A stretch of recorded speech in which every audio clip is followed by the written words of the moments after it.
आम के बगीचे के पेड़ों की छांव के नीचे लेटने के बाद धनंजय को ठंडक की प्राप्ति हो रही थी।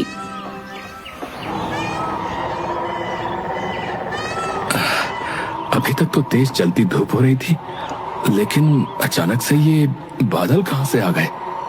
धनंजय ने उठकर चारों तरफ नजर घुमाई तो पता चला कि पराली की आग बगीचों तक आ रही है। अरे अरे बाप रे बाप, आग तो यहाँ तक आ गई। अरे दोपहर में लगता है सब सो गए हैं। अरे अरे गांव वालों, अरे अरे जल्दी उठो सबके सब। अरे हर तरफ आग लग गई है। पराली की आग बगीचों तक आ रही है, जल्द ही घर तक भी आ जाएगी। धनंजय ने चारों ओर हल्ला मचा दिया, जिसके बाद सभी अपना सामान उठाकर भागने लगे, लेकिन कोई भी आग बुझाने आगे नहीं आ रहा था। धनंजय कुएं के पास गया और अकेला ही आग बुझाने की कोशिश करने लगा। धनंजय को देखकर बाकी लोग भी आग बुझाने लगे।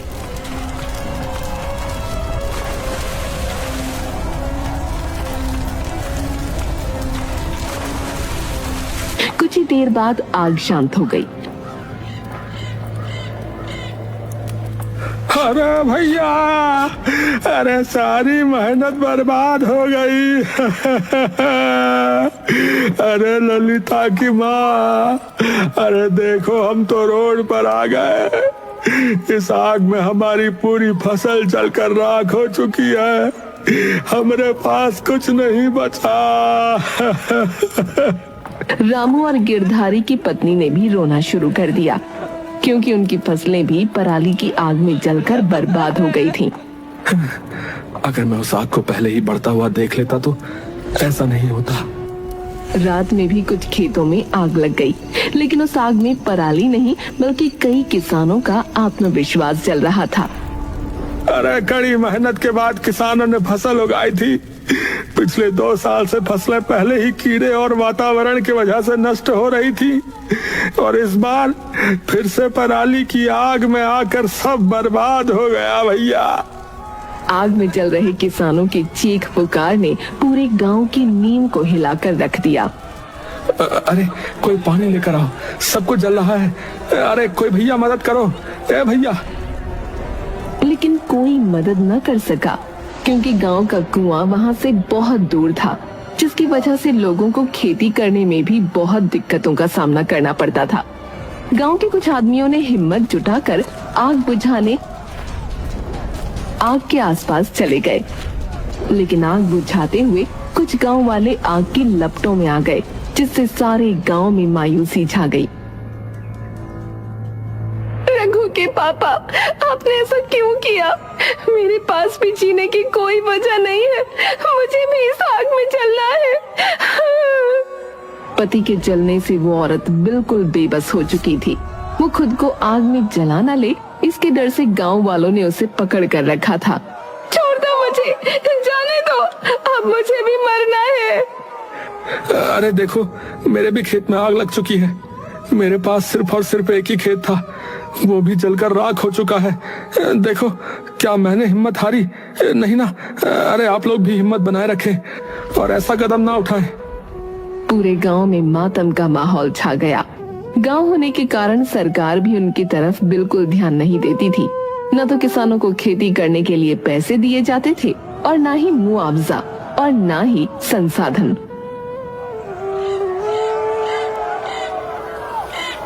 मुखिया जी, पूरा गांव आग में झुलस रहा है।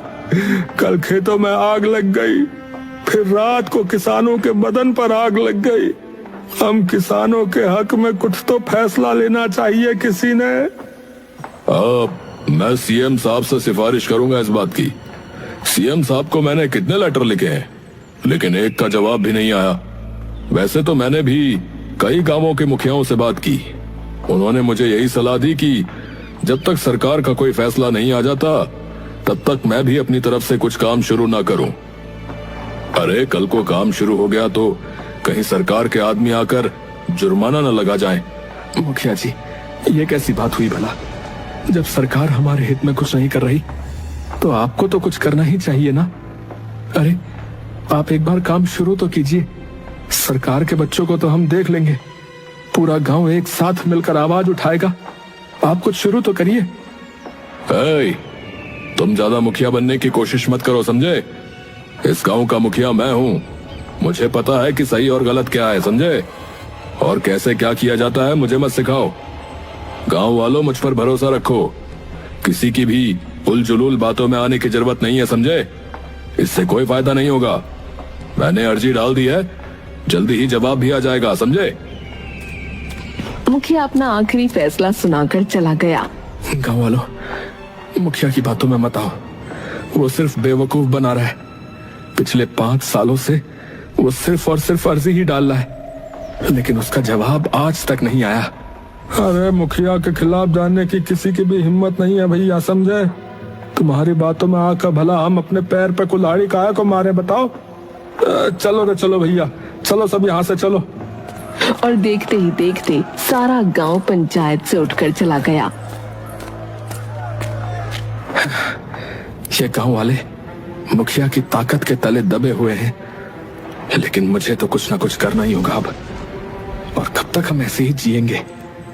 कब तक हमारी फसलें बर्बाद होती रहेंगी? हर साल लाखों रुपयों का कर्जा लेकर फसलों को बोया जाता है और अंत में फसल किसी न किसी तरह से खराब हो ही जाती है। पर अब मुझे कुछ करना ही होगा। हाँ। धनंजय पूरी रात सोचता रहा और अगली सुबह उसने फैसला किया कि वो गांव के बीचों बीच एक कुआं खोदेगा। इस काम में गांव वाले तो उसकी मदद नहीं करना चाहते थे, लेकिन वो अकेले ही कुल्हाड़ी और फावड़ा लेकर शुरू हो गया। अरे धनंजय, अरे भैया जिद छोड़ दो। हाँ, मैं तो कहता हूँ गांव में अब कुछ नहीं रखा भैया। मैंने तो शहर की टिकट करवा ली है, वहां जाकर मेहनत मजूरी करूंगा। कम से कम 2 वक्त का खाना तो सही होगा भैया। यहाँ रहा तो कुछ भी हाथ नहीं लगेगा। हाँ भैया सुनो, मेरी बात मानो, तुम मेरी मदद करवाओ। एक बार ये कुआं खुद गया तो हमारे खेत फिर से हरे भरे हो जाएंगे। हाँ। अरे लग रहा है ये आदमी पगला गया है। गर्मी का कहर इस कदर है कि चलते हुए इंसान को भी जलाकर राख कर दे, और तुम कह रहे हो कि मैं तुम्हारे साथ मिलकर कुआं खुदवा दूं? वाह भाई वाह है? अच्छा, तो अब तुम पीछे हट गए। वो आदमी धनंजय का मजाक बनाते हुए वहां से चला गया। धनंजय खुदाई करते हुए अपने पुराने दिनों को याद करने लगा और गहरी यादों में डूब गया। मुझे बहुत चक्कर आ रहे हैं, मेरी आंखों के सामने अंधेरा छा रहा है, जल्दी कुछ कीजिए। तुम अपना ख्याल रखना, मैं बस अभी पानी लेकर आता हूँ, ठीक है?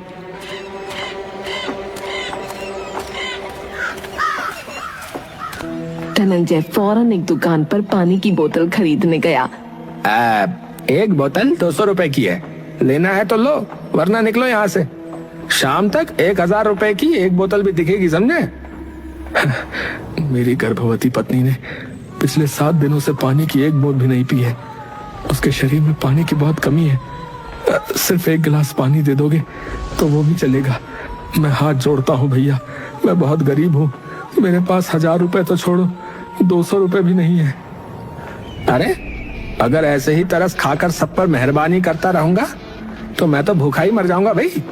देखो भाई, मैं तुम्हारी कोई मदद नहीं कर सकता, ठीक है? आगे जाओ आगे।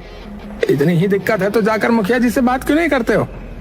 अभी अगर 1 रुपया कम कर दिया मैंने तो वो मुझे फिर यहाँ पर बैठने भी नहीं देंगे। आसपास की सारी दुकानों में उन्हीं के नाम का पानी बिकता है, समझे? धनंजय भागकर गांव के बाहर वाले कुएं के पास गया, लेकिन गर्मी की वजह से कुआं पूरी तरह सूखा हुआ था। कुएं में बिल्कुल भी पानी नहीं था। कुआं तो पूरी तरह से सूखा हुआ है। धनंजय फौरन आगे बढ़ा।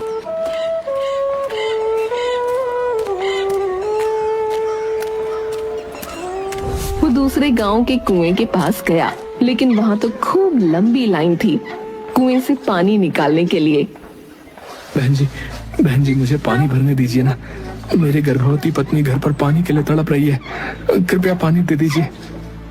मेरे भी ससुर जी बहुत बीमार हैं, जिनके लिए सुबह से लंबी लाइन में लगी हूँ। अचानक से तुम आकर कह रहे हो कि मैं तुम्हें पानी भरने दूं? बिल्कुल भी नहीं। धनंजय को वहाँ से भी भगा दिया गया। बात सिर्फ पानी की नहीं थी, गांव में इतनी गर्मी थी कि उस गर्मी के कहर के कारण किसी भी गरीब के लिए समय काटना बहुत मुश्किल था। ऊपर से धनंजय की पत्नी तो गर्भवती भी थी।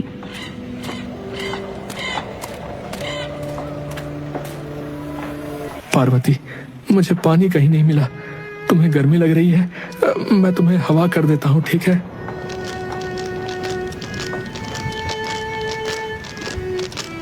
पार्वती बस मुस्कुराकर धनंजय की तरफ देख रही थी। अरे तुम इतना क्यों मुस्कुरा रही हो पार्वती? क्या क्या बात है? ये ठंडी हवा तुम्हें अच्छी लगती है ना? है ना? लेकिन पार्वती ने कोई जवाब नहीं दिया। पारो, है पार्वती, पार्वती, तू कुछ बोल क्यों नहीं रही है रे? कुछ देर बाद धनंजय को एहसास हुआ कि पार्वती अपना दम तोड़ चुकी है। पार्वती और उसका बच्चा अब इस दुनिया में नहीं है। पार्वती, पार्वती, नहीं नहीं नहीं, मेरी पार्वती मुझे छोड़कर चली गई। नहीं नहीं पार्वती, नहीं। अरे हे भगवान, ये क्या हो गया? अब मैं कैसे जीऊंगा, कैसे रहूंगा?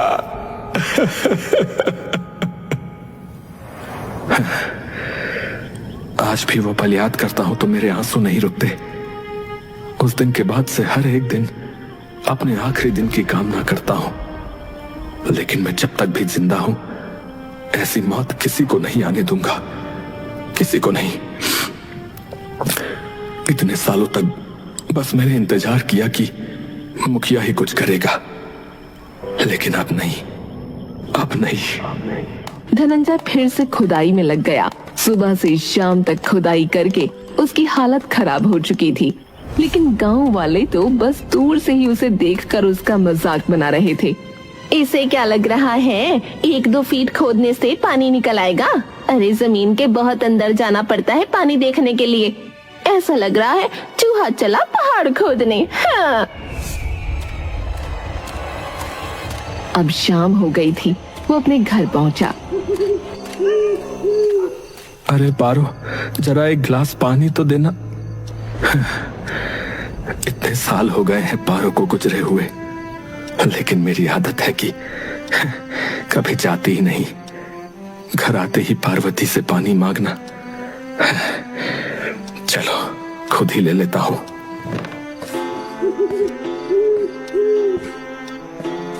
बाजू में पानी का मटका था, लेकिन उसमें पानी की एक बूंद न थी। पानी तो इसमें बिल्कुल भी नहीं है। अब ना मैं पानी पी सकता हूँ और ना ही खाना बना सकता हूँ। चलो यूं ही सो जाता हूँ, थक भी गया हूँ। वैसे भी खाना बनाने का मन ही नहीं कर रहा है। धनंजय बिना खाए ही सो गया। अगले दिन सुबह जल्दी उठकर खुदाई के लिए निकल पड़ा। गांव का मुखिया वहां से गुजर रहा था। अरे धनंजय, अकेले एक कुआं खोदकर पानी पियोगे क्या?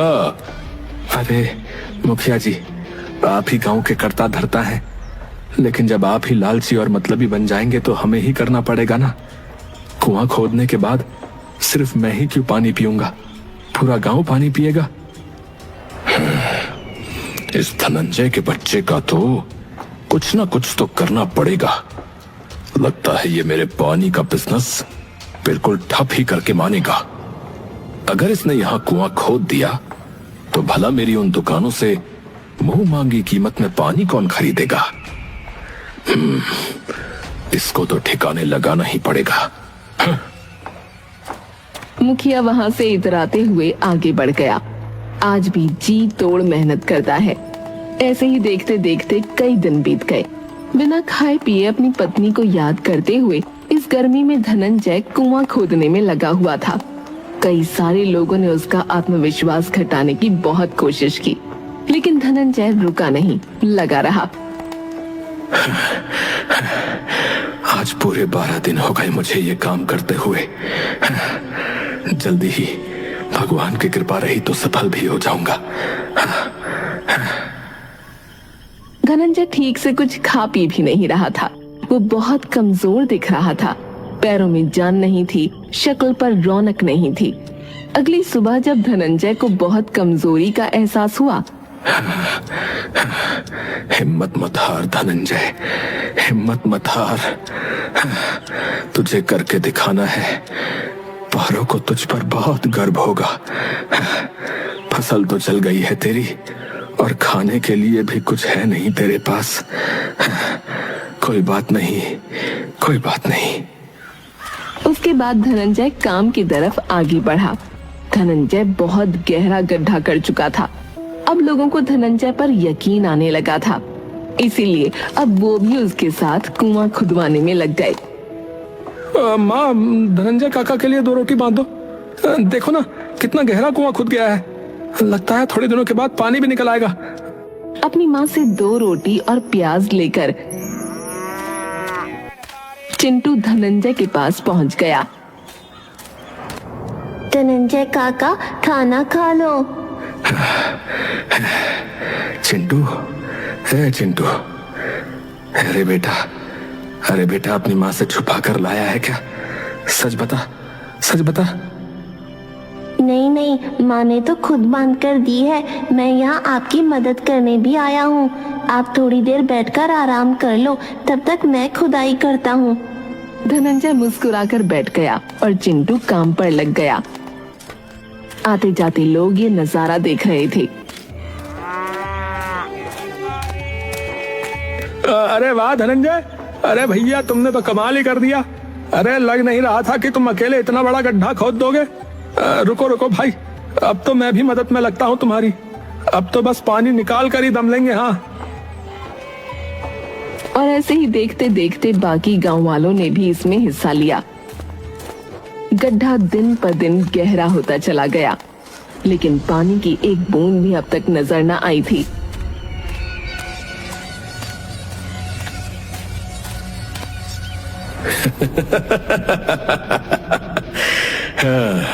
अरे मैं ना कहता था कि इसकी बातों में मत आओ। इसने तुम सबको पागल बनाया और कुछ नहीं। कोई पानी वानी नहीं निकलने वाला इस जमीन से। अरे मैंने आप सभी की सुविधा के लिए दुकान खोल रखी है वहां से पानी खरीदिए पीजिए। है भाई, बिल्कुल शुद्ध पेयजल मिलता है उन दुकानों पर। वो सारी दुकानें तो आपकी ही हैं मुखिया जी। वहां पर पानी तो मिलता है, लेकिन बहुत ही महंगा, और इससे सिर्फ और सिर्फ आपका फायदा होता है। थोड़े दिन रुक जाइए, फल जरूर मिलेगा।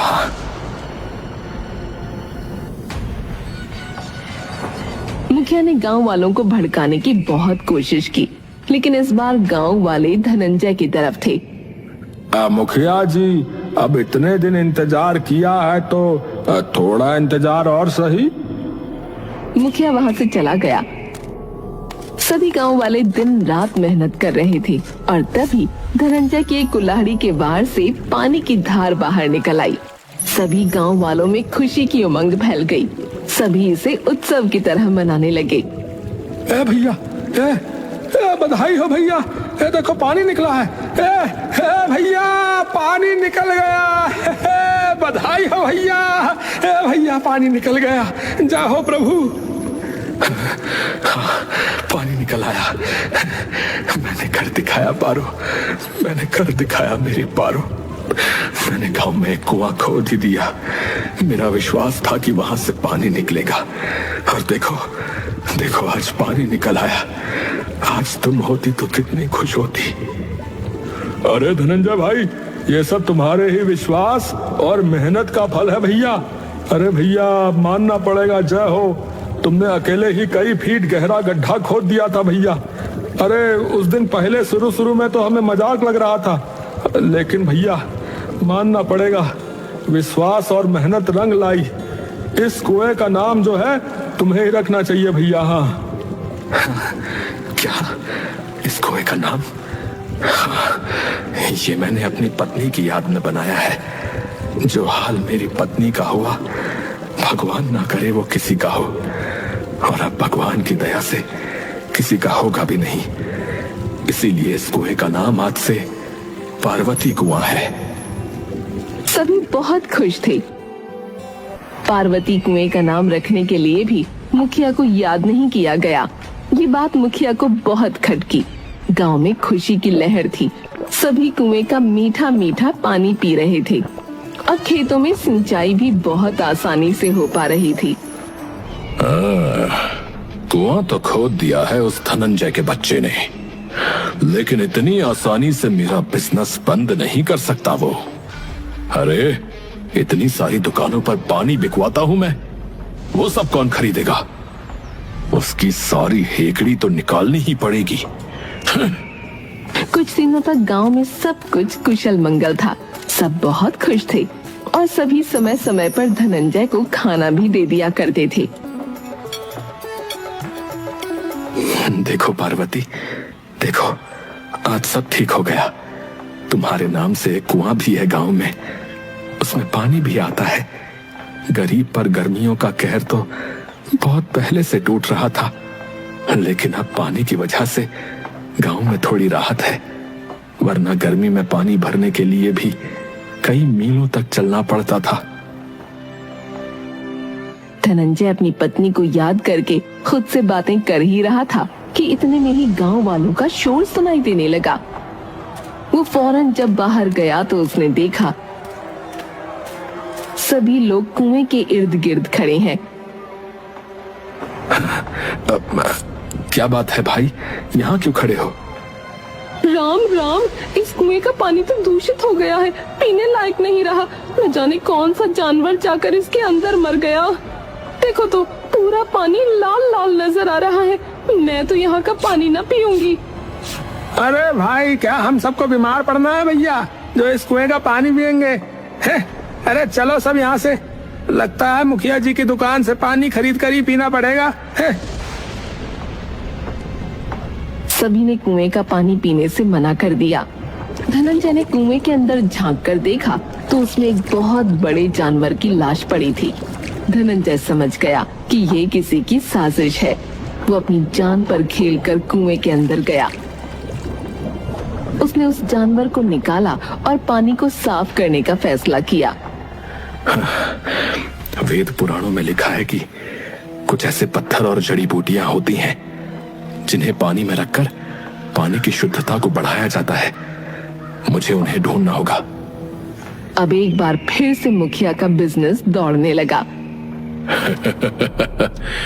मैं कहता न था, मुझसे टकराने की कोशिश मत करना, वरना चूर चूर कर दूंगा।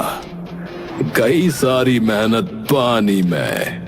अब वो धनंजय का बच्चा क्या करेगा?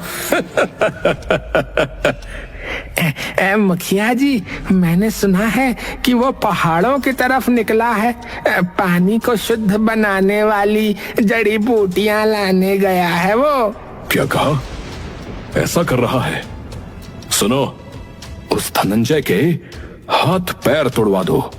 वो आगे नहीं बढ़ना चाहिए, समझे? लगता है इसको रोकने का सिर्फ यही एक रास्ता बचा है। मुखिया ने अपने आदमी को भेजकर धनंजय को मारने की कोशिश की। अरे भाई, मेरा रास्ता क्यों रोका हुआ है? कौन हो आप लोग? मेरी तरफ क्यों बड़े चले आ रहे हो? अबे अभी पता चल जाएगा। इसे भी मार कर इस कुएं में फेंक देंगे। अपनी पत्नी की निशानी के साथ चल बसेगा ये भी। चलो रे, मारो इसे। आदमियों ने धनंजय को मारना शुरू किया।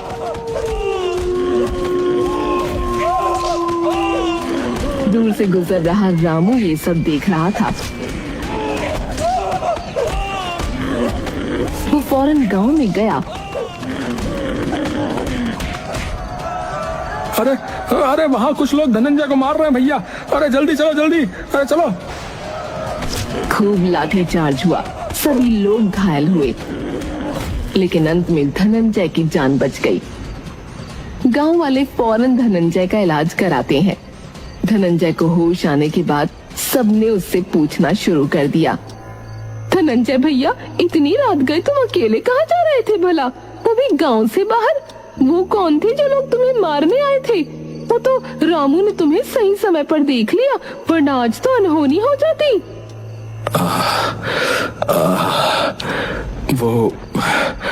वो आदमी मुखिया के आदमी थे। वो मुझे मारना चाहते थे, क्योंकि उन्हें पता चल गया कि मैं गांव के कुएं को शुद्ध करने वाली जड़ी बूटी लेने जा रहा हूं। वो तो मेरी किस्मत अच्छी थी जो मैं बच गया। आप लोगों ने मुझे बचा लिया, आपका बहुत बहुत धन्यवाद। लेकिन मुझे जल्दी करना होगा। वो जड़ी बूटियां केवल साल में एक बार ही खिलती हैं। मुझे उन्हें जाकर ढूंढना होगा। गांव के लिए ये बहुत जरूरी है। वो सब कुछ मुखिया की चाल थी। कुएं में जानवर को मारकर भी मुखिया ने फेंका था। ये सुनकर लोगों में जुनून की एक उमंग दौड़ने लगी। क्या कहा काका? उस मुखिया की इतनी हिम्मत? अरे उसे मुखिया बनाने वाले हम ही लोग हैं। उसने तुम्हें मारना चाहा, वो भी सिर्फ इसीलिए क्योंकि तुम गांव का भला चाहते हो। आज के बाद उसकी दुकानों से कोई भी पानी नहीं खरीदेगा भैया। सुन लो सभी के सभी। हम कुएं का ही पानी पिएंगे। धनंजय भाई, अब हमें बताइए वो जड़ी बूटियां कहाँ मिलती हैं? हम उन्हें लेकर आएंगे। पीछे से सभी गांव वाले हाँ में हाँ मिलाने लगे। हम सभी जो है पार्वती कुएं का ही पानी पिएंगे।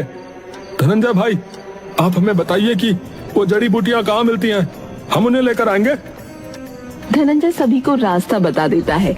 गांव से कुछ लोग जड़ी बूटियों की तलाश में निकल पड़े और 3 दिन बाद जड़ी बूटी लेकर लौट भी आए।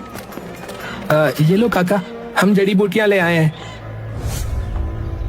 अब आप बता दो कि इन्हें कुएं में कैसे और कब डालना है। सबसे पहले पत्थरों को कुएं में फेंका गया और उसके बाद धीरे धीरे जड़ी बूटियों को भी। कुएं का पूरा पानी शुद्ध हो चुका था और लोगों ने मुखिया की दुकानों से सामान लेना बिल्कुल बंद कर दिया। मुखिया जी, लोगों ने हमारी दुकान से पानी तो क्या सामान भी खरीदना बंद कर दिया है। पानी से ही हमें ज्यादा मुनाफा होता था, लेकिन आजकल वो बिल्कुल नहीं बिक रहा है। अरे ये सब उस गधे की वजह से हुआ है। वो धनंजय अपनी पत्नी की याद में कुआं खोदने निकला था। गांव के हालात पहले से सुधर गए थे क्योंकि अब लोगों को पानी लेने के लिए मीलों दूर तक नहीं जाना पड़ता था। एक बार फिर से सब कुछ पहले की तरह हो गया। भाइयों, गांव के हालात एक कुएं की वजह से सुधर गए हैं। इसका मतलब हमारे गांव में कुएं की कितनी आवश्यकता थी, लेकिन उस मुखिया ने कभी ऐसा नहीं होने दिया। बिल्कुल सही कहा। उस पराली की आग में मेरे पति ने अपनी जान दे दी। वो सिर्फ उस मुखिया की वजह से हुआ। मुझे ऐसा मुखिया नहीं चाहिए। देखते ही देखते सभी लोग मुखिया का विरोध करने लगे। नहीं चलेगी, नहीं चलेगी, मुखिया तुम्हारी नहीं चलेगी। हमारा मुखिया कैसा हो? धनंजय भैया जैसा हो। ऐसे ऐसे नारे लगाकर सभी मुखिया का विरोध कर रहे थे और मुखिया के घर पर पत्थरबाजी कर रहे थे। अरे अरे जल्दी जल्दी सामान बांधो, हमें यहाँ से फौरन निकलना होगा। पीछे के रास्ते गाड़ी खड़ी है, जल्दी से गाड़ी में बैठ जाओ, वरना आज ये लोग हमें जान से ही मार देंगे, बता रहा हूँ। चलो चलो जल्दी चलो। मुखिया अपनी बीवी बच्चों के साथ वहाँ से दुम दबा कर भाग गया। अरे हम जीत गए भैया, वो भाग गया मुखिया। वो देखो गाड़ी से भाग रहा है। हाँ, आज से हमारा मुखिया जो है वो धनंजय है भैया। अरे अरे ये सब क्या बोल रहे हो भाई? मैं और मुखिया, मैं कैसे हो सकता हूँ? नहीं नहीं, इतनी बड़ी जिम्मेदारी मुझे नहीं चाहिए। अरे ये कैसी बातें कर रहे हो धनंजय? है, तुमने इस गांव का भला चाहा, हमने ही तुम्हारा साथ नहीं दिया था, और अब जब हम तुम्हारा साथ दे रहे हैं तो तुम कह रहे हो कि तुम्हें मुखिया नहीं बनना। अरे मैं तो बस तुम्हारे बीच रहकर ही सब अच्छा होते हुए देखना चाहता हूँ। अरे मेरा एक खेत है, उसमें खेती करके मैं खुश था। तुम्हें हमारी खुशी के लिए ही मुखिया बनना होगा भैया। जिस दिन तुम मुखिया की कुर्सी पे आ जाओगे, हमारा गांव भी तरक्की के रास्ते पे आ जाएगा। इस बात को समझो जरा। अगर आप सब इतना कह रहे हैं तो मैं आप लोगों के लिए मुखिया बनने के लिए तैयार हूँ। और उस दिन के बाद से उस गांव का मुखिया धनंजय बन गया। धनंजय रोजाना गांव में सुविधा उपलब्ध कराने के तरीके ढूंढा करता था। सब लोग बहुत खुश थे। धनंजय ने ऐसे कई तरीके निकाले जिससे गरीब पर गर्मियों का कहर न पड़े, जिससे सभी लोग बहुत खुश थे। जून की वो तपती हुई गर्मी, आम के बगीचे के पेड़ों की छांव के नीचे लेटने के बाद धनंजय को ठंडक की प्राप्ति हो रही थी।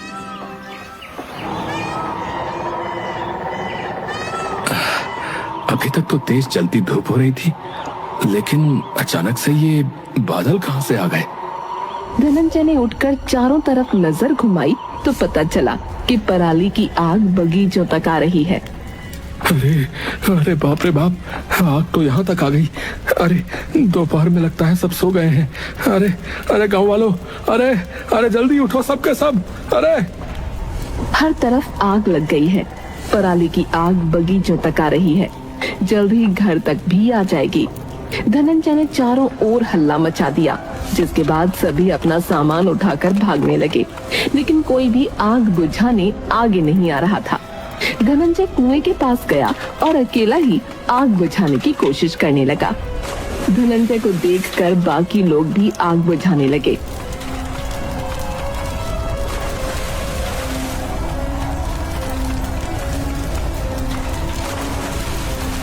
कुछ ही देर बाद आग शांत हो गई। अरे भैया, अरे सारी मेहनत बर्बाद हो गई। अरे ललिता की माँ, अरे देखो हम तो रोड पर आ गए। इस आग में हमारी पूरी फसल जलकर राख हो चुकी है। हमारे पास कुछ नहीं बचा। रामू और गिरधारी की पत्नी ने भी रोना शुरू कर दिया, क्योंकि उनकी फसलें भी पराली की आग में जलकर बर्बाद हो गई थीं। अगर मैं उस आग को पहले ही बढ़ता हुआ देख लेता तो ऐसा नहीं होता। रात में भी कुछ खेतों में आग लग गई, लेकिन उस आग में पराली नहीं